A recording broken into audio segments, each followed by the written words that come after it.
मुसलमान होना सबसे बड़ा जुर्म हो चुका है और सत्ता के हाथ में पावर होने का फायदा यह है कि वो जब चाहती है मुसलमानों पर एफआईआर दर्ज कर देती है, गिरफ्तार कर देती है, एनआईए लगा देती है, धारा 144 लगाकर सिचुएशन को कंट्रोल करने जैसी तमाम प्रकरण आपको दिखाती रहती है। लेकिन इस बार एक चौंकाने वाला मामला ईद के दिन सामने आया है, जहां पर 2000 मुसलमानों के ऊपर एफआईआर दर्ज की है। मामला कानपुर का है, जहां पर यह मामला सामने आया है कि मुसलमानों पर एफआईआर दर्ज कर दी गई। लेकिन ये तो नहीं कह सकते थे कि मुसलमान नमाज पढ़ रहा था इसीलिए हमने सबके ऊपर एफआईआर दर्ज की है। तो उनका साफ तौर पर कहना है कि हमने ये एफआईआर इन 2000 लोगों पर इसीलिए दर्ज की है क्योंकि ये सरकारी काम में बाधा डाल रहे थे।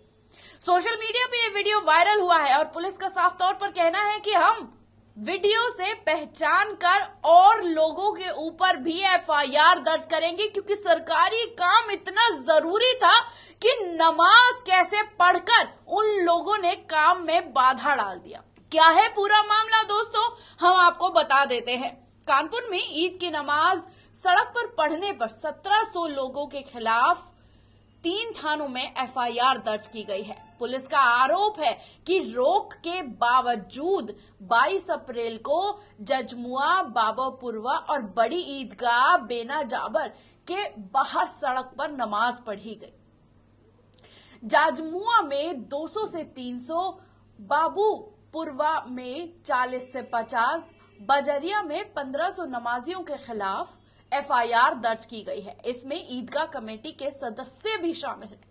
इसमें तमाम मुस्लिम पार्टियों की प्रतिक्रिया भी सामने आना शुरू हो गई है, जिसमें सबसे पहले पीस पार्टी ने सड़कों पर उतरकर ये कहा कि सड़क पर नमाज ना पढ़ें। लेकिन जिस तरह से ये कार्रवाई की गई है वो पूरी तरीके से गैर कानूनी है। सत्ता बस अपनी सत्ता में होने का ही दादागिरी दिखा रही है। आपको बता दें कि उन्होंने साफ तौर पर यह कहा था कि बेगमपुरा चौक पर प्रभावी जो ब्रिजेश कुमार हैं उन्होंने बताया था कि ईदगाह से पहले पीस पार्टी के साथ बैठक हुई थी। इसके मामले में लोगों को बताया गया था कि सड़कों पर नमाज ना पढ़ी जाए, ईद की नमाज सिर्फ ईदगाह और मस्जिद के अंदर ही पढ़ी जाएगी। ये भी बताया गया कि भीड़ होने के कारण अगर किसी नमाज अगर छूट जाती है तो वो दोबारा नमाज पढ़ाने के इंतजाम को भी दोबारा किया जाएगा। लेकिन उसके बावजूद ईद के नमाज के दिन धारा 144 लगा दी गई और धारा 144 ना पालन करने का बहाना लेकर 2000 मुसलमानों के ऊपर एफआईआर दर्ज कर दी गई। दोस्तों, आपको जानकर हैरानी होगी कि 22 अप्रैल को ईद के दिन सुबह 8 बजे ईद की नमाज शुरू होने के ठीक अचानक पहले जब मुसलमान सड़कों पर उतर के नमाज अदा कर रहे थे, उन्होंने कोई झंडा नहीं लिया था, डंडा नहीं लिया था, कोई नारेबाजी नहीं कर रहे थे, शांति से सिर्फ और सिर्फ वो नमाज अदा करने आए थे। और रोक के बावजूद, क्योंकि 144 लगाई गई थी, उसके बावजूद जब ईदगाह भर गई, मस्जिदें भर गई तो लोगों ने सड़कों में खड़े होकर नमाज अदा करना शुरू कर दिया। और नमाज अदा करने के साथ साथ जब मुसलमान एक के पीछे लाइन में लगना शुरू हो गए तो वो कतार हजारों में तब्दील हो गई।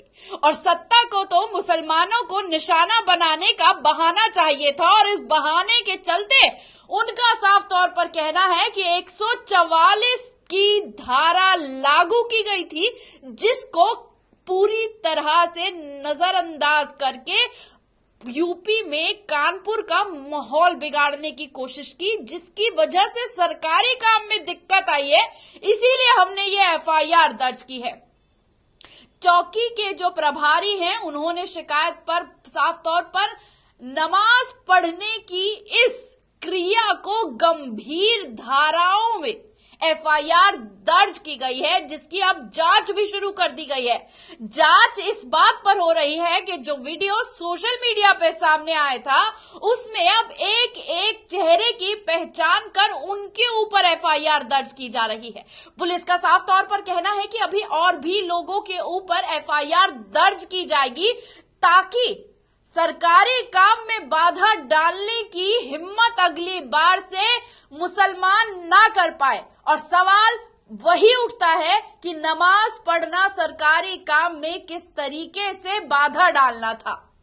उन्होंने साफ तौर पर यह भी कहा है कि जिस तरीके से रोक के बावजूद नमाज पढ़ी गई, उसी के खिलाफ 1500 लोगों को ऊपर बजरिया थाने में एफआईआर दर्ज की गई है। और अब चेहरे पहचान कर उनके ऊपर जांच की जाएगी गंभीर धाराओं के ऊपर।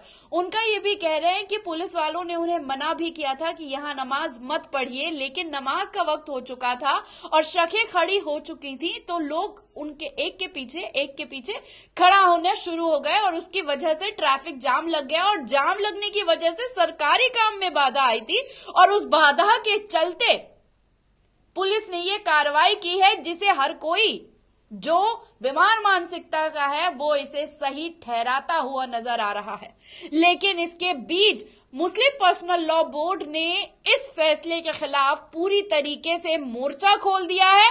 उन्होंने साफ तौर पर कहा है कि ऐसा लगता है कि राष्ट्र एक ही धर्म का हो गया है।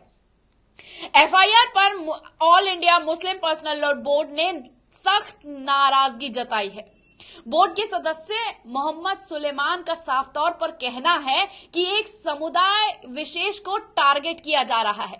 ऐसा लगता है कि राष्ट्र किसी एक धर्म का हो गया है। मस्जिद और ईदगाह में कैंपस के अंदर नमाज हुई है।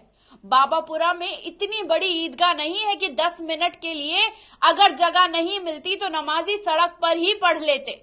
बाबरपुरा में भी इसी तरह की सड़क पर नमाज हुई, लेकिन उसी के चलते दरोगा ने मुसलमानों के ऊपर एफआईआर दर्ज कर दी। और तो बदकिस्मती साफ तौर पर यह देखिए कि मुकदमा सड़क पर नमाज पढ़ने का नहीं है, बल्कि लोक सेवा में बाधा डालने का है, जो गंभीर अपराध है। दूसरी महामारी अधिनियम की धाराओं के साथ इसके ऊपर मुसलमानों को सर मढ़ दिया गया है। ये हमारी हुकूमत का मास्टरमाइंड ही पूरी तरीके से है, जो पुलिस वालों को इस तरीके से उत्साहित करके मुसलमानों को टारगेट करने के लिए इस तरह का पूरा प्रकरण कर रहा है। ये निंदनीय है कि समाज में ये इस तरह की कार्रवाई बिल्कुल भी ठीक नहीं है। मुस्लिम मसलमान बोर्ड ने साफ तौर पर बिना डरे झिझके कह दिया है कि नमाज पढ़ना कोई जुर्म नहीं है, और देश अगर एक राष्ट्र का ही हो गया है तो किस तरह से ये कार्रवाई जो की जा रही है वो पूरी तरीके से गलत है। कैसी लगी ये रिपोर्ट कमेंट बॉक्स में आकर अपनी राय देना ना भूलिएगा। चैनल को लाइक, सब्सक्राइब और शेयर करना मत भूलिएगा। शुक्रिया।